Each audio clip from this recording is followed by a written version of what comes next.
वालेकुम, मैं उमाद और आज है हमारी advance Excel using power query की क्लास नंबर 7। पिछली दो क्लासेस में हम ये देखते हुए आ रहे हैं कि हम किस तरह से जो है वो मुख्तलिफ़ टेबल से, यानी अगर हमारे पास दो टेबल्स हों और हमें लुकअप करवाना हो डाटा, यानी हम करते ये थे कि जैसे कि हमारे पास यहाँ पर दो टेबल्स मौजूद हैं, मतलब एक टेबल दो टेबल्स मौजूद हैं। एक के अंदर हमारे पास डाटा है सेल्स रैप, प्रोडक्ट और सेल्स, जबकि दूसरे में हमारे पास डाटा है सेल्स रैप, रीजन और प्रोडक्ट का। ठीक है, तो उसमें से मैं चाहता ये हूँ कि सेल्स रैप के हिसाब से उनकी जो रीजन है वो ये इस वाले यानी सेल्स टेबल में आ जाए। यानी मैं ये चाहता हूँ कि ये रीजन वाला column according to sales rep इस यहाँ पर जो है वो आ जाए, यानी हमारे पास इस टेबल में आ जाए। तो उसके लिए अगर मैं एक्सेल यूज़ करूँ तो उसके लिए मुझे एक्सेल में फार्मूला लगाना पड़ेगा लुकअप का और बहुत ज़्यादा काम करना पड़ेगा। लेकिन एडवांस एक्सेल पावर क्यूरी के ज़रिए हम ये काम सिर्फ और सिर्फ कुछ क्लिक्स में कर सकते हैं। इससे पहले दो क्लासेस में हमने किया ये था कि दोनों टेबल में से सिर्फ और सिर्फ एक कॉलम सेम होता था, लेकिन यहाँ पर क्या है, दो कॉलम सेम है, सेल्स रैप भी सेम है और प्रोडक्ट भी सेम है दो में।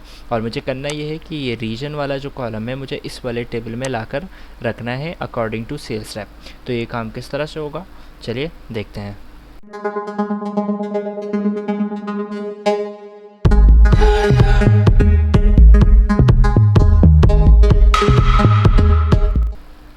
अच्छा, तो सबसे पहले आपको एक टेबल बना लेना है, यानी जो भी आपकी डाटा है उसको आपको एक टेबल बना लेना है, यानी आपको सेलेक्ट करना है। उसके बाद फॉर्मेटस टेबल पे जाकर किसी भी पे भी क्लिक कर देंगे, ये टेबल बन जाएगा। अब यहाँ टेबल डिज़ाइन पे आकर मैं टेबल का नाम ले लेता हूँ। अच्छा, अगर आपने एक्सेल की क्लासेस नहीं देखी, मैंने पूरा एक्सेल का कोर्स करवाया है, सिंपल एक्सेल का, यानी बिगनर्स और इंटरमीडिएट का।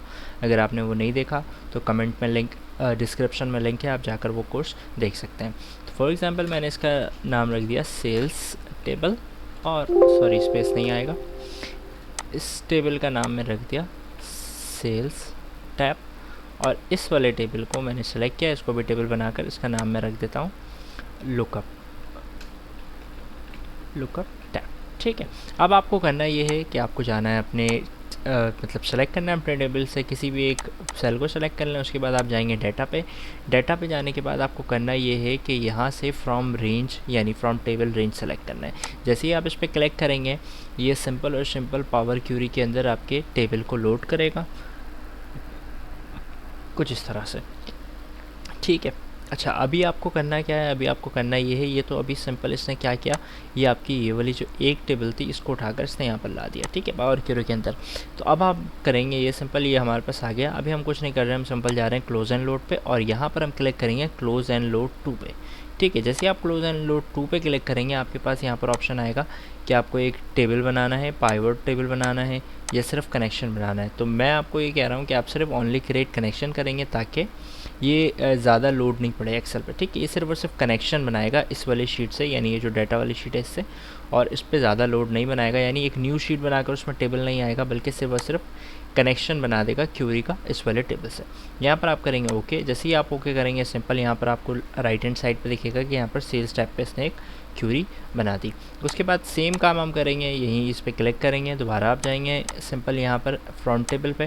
फ्रंट टेबल पे जाने के बाद आप सिंपल यहाँ पर भी यही सेम काम करेंगे, क्लोज एंड लोड पे क्लिक करेंगे और फिर सिंपल यहाँ पर भी क्लोज एंड लोड के बाद आप सिंपल ओनली क्रिएट कनेक्शन पे क्लिक करके ओके कर देंगे।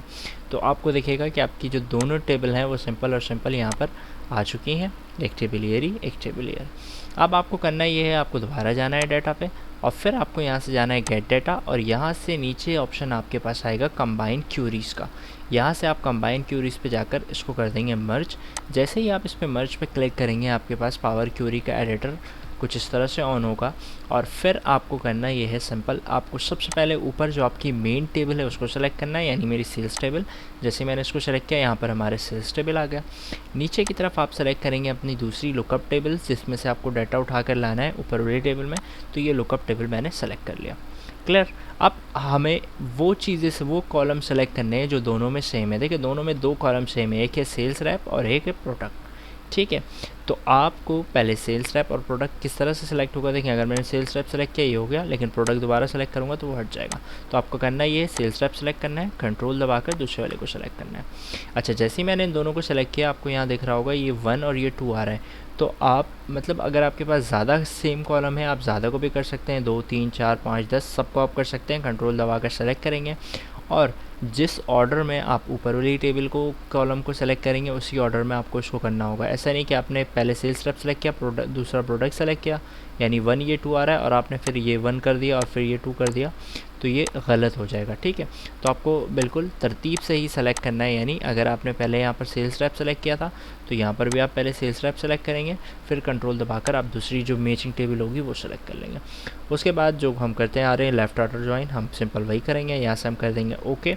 जैसे ही हम ओके करेंगे सिंपल हमारे पास जो है हमारा डाटा जो है वो सिंपल और सिंपल मर्ज होकर, यानी ये सेल्स वाला रीजन वाला जो कॉलम है वो इस वाले सेल्स वाले टेबल में हमारे पास आ जाएगा।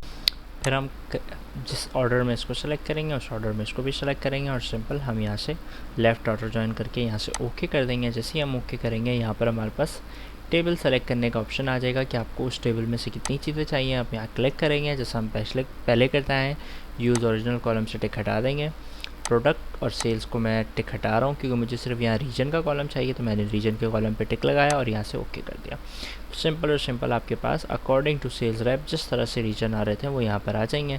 बाकी आप उसको उठाकर जहाँ भी रखना चाहें आप रख सकते हैं। जब काम फाइनल हो जाए आप क्लोज ऑन लोड पे क्लिक कर दें, एक न्यू शीट आ जाएगी और उसमें आपका पूरा डाटा जो है वो अपडेट होकर आ जाएगा। सिंपल। तो हमने किस तरह से आपने देखा कि मुख्तलिफ़ टेबल से यानी अलग टेबल से हमने किसी कॉलम को उठाकर यहाँ पर रखा अकॉर्डिंग टू सेल्स रैप और प्रोडक्ट। तो उम्मीद है आपको ये सिंपल सी क्लास समझ में आई होगी। तो मिलते हैं अगली वीडियो में, तब तक अपना ख्याल रखिएगा। अल्लाह हाफ़िज़।